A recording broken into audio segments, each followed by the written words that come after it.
Understanding the phrase, hushed ah. Hello, everyone. Welcome back to our channel, where we dive into the beautiful intricacies of the English language. Today, we've got a fascinating phrase to explore. Hushed ah. It's a phrase that paints a picture, tells a story, and conveys a deep emotion, all in just 2 words. So, if you're ready, let's unravel the meaning behind this expressive phrase and learn how to use it in our daily conversations.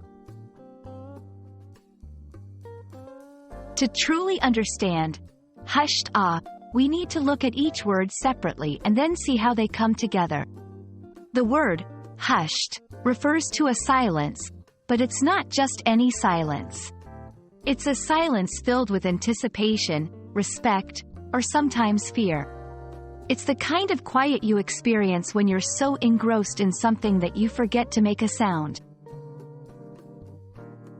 On the other hand, ah is a feeling of reverential respect mixed with fear or wonder. It's that sense of being overwhelmed by the magnitude, beauty, or power of something, whether it's a breathtaking view, an act of incredible skill, or a moving piece of music. When we combine these words, hushed ah describes a moment of silent wonder, a feeling of admiration so strong that it quiets the room, and you're left speechless by the experience. Now, let's see how hushed ah can be used in everyday language. Imagine walking into an ancient cathedral, and as you look up at the magnificent ceiling, you're in hushed awe of the artistry. Or picture yourself at a concert, and when the singer hits an incredibly high note, the audience is suddenly in hushed awe.